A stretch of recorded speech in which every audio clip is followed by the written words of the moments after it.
Assalamualaikum warahmatullahi wabarakatuh. Selamat pagi anak-anak ibu. Alhamdulillah kita masih dalam pembelajaran daring, khususnya untuk pelajaran kewarganegaraan bersama saya Ibu Nurjana SPD. Nah, untuk hari ini pembahasan kita adalah upaya penegakan hak asasi manusia. Kalau minggu lalu kita membahas tentang beberapa pelanggaran HAM. Yang akan kita bahas di sini adalah upaya pemerintah dalam menegakkan HAM. Di sini pemerintah telah melakukan atau membentuk Komisi Nasional Hak Asasi Manusia atau disingkat dengan HAM, Komnas HAM. Nah, pembentukan Komisi Nasional merupakan lembaga negara mandiri setingkat lembaga negara yang berfungsi sebagai lembaga pengkajian, penelitian, penyuluhan, pemantauan, dan mediasi hak asasi manusia. Komnas HAM ini beranggotakan 35 orang yang dipilih oleh DPR berdasarkan usulan Komnas HAM. Dan juga ada beberapa wewenang Komnas HAM.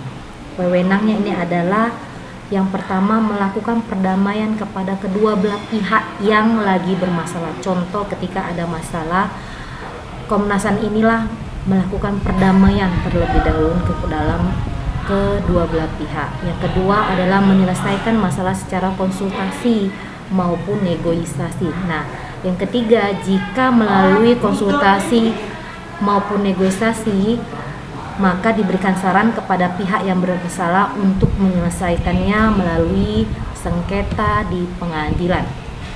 Kemudian ada pembentukan instrumen HAM. Nah, apa ini instrumen? Ini instrumen yang merupakan adalah alat untuk menjamin proses perlindungan dan penegakan HAM. Alatnya, instrumen itu ada alat HAM. Nah, biasanya instrumen HAM ini dilakukan dengan dikeluarkannya peraturan perundang-undangan HAM dan lembaga-lembaga penegakan HAM seperti Komnas HAM dan pengadilan.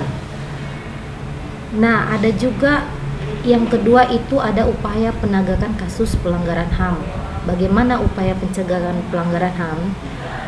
Perhatikan, tindakan terbaik dalam menegakkan HAM adalah mencegah timbulnya semua faktor yang menyebabkan pelanggaran. Apabila faktor penyebabnya tidak muncul, pelanggaran pun dapat diminimalisir. Maksud minimalisir ini diperkecil, bahkan bisa dihilangkan.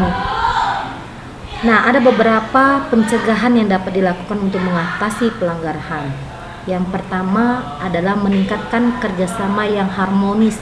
Maksud kerjasama yang harmonis ini adalah mampu dan saling memahami dan menghormati, meyakini pendapat masing-masing, saling menghargai antara golongan satu dengan golongan yang lain ataupun kelompok satu dengan kelompok yang lain.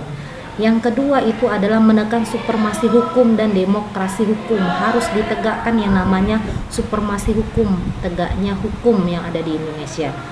Nah, yang ketiga terakhir itu adanya meningkatkan kualitas pelayanan publik untuk mencegah terjadinya berbagai bentuk pelanggaran HAM oleh pemerintah. Nah, kualitas pelayanan publik ini harus ditingkatkan oleh pemerintah untuk mencegah terjadinya berbagai bentuk pelanggaran HAM. Yang terakhir ini materi kita ada membangun harmonisasi hak dan kewajiban. Seperti kamu ketahui, hak dan kewajiban setiap manusia harus mendapatkan hak.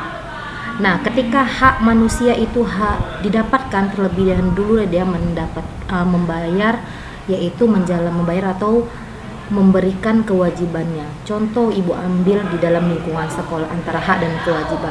Kamu siswa mempunyai hak, yaitu mendapatkan pengajaran. Seperti kita ketahui, walaupun COVID, kita masih tetap proses belajar mengajar melalui daring. Nah, kewajibanmu sudah dipenuhi. Nah, apa kewajibanmu sekarang adalah misalnya memberikan kewajiban kepada sekolah untuk membayar SPP. Itu contoh salah satu hak dan kewajiban di lingkungan sekolah. Nah, salah satu cara untuk mengharmonisasikan hak dan kewajiban hak asasi manusia dalam kehidupan sehari-hari juga adalah dengan menghindari diri kita dari sikap egois atau terlalu mementingkan diri sendiri. Ingat, manusia itu tidak bisa hidup tanpa bantuan orang lain. Jadi kita sebagai manusia tidak boleh egois dan mementingkan diri sendiri. Nah, oke anak-anak ibu, Sampai di sini pembahasan kita. Adapun tugas yang akan Ibu berikan kepadamu adalah tuliskan 3 undang-undang yang berkaitan dengan hak asasi dan pelanggaran HAM. Ibu yakin kamu rajin untuk mengerjakan tugas di rumah. Sampai jumpa di minggu depan. Ibu akhirin dengan wabillahi taufiq walhidayah. Assalamualaikum warahmatullahi wabarakatuh. Terima kasih semuanya.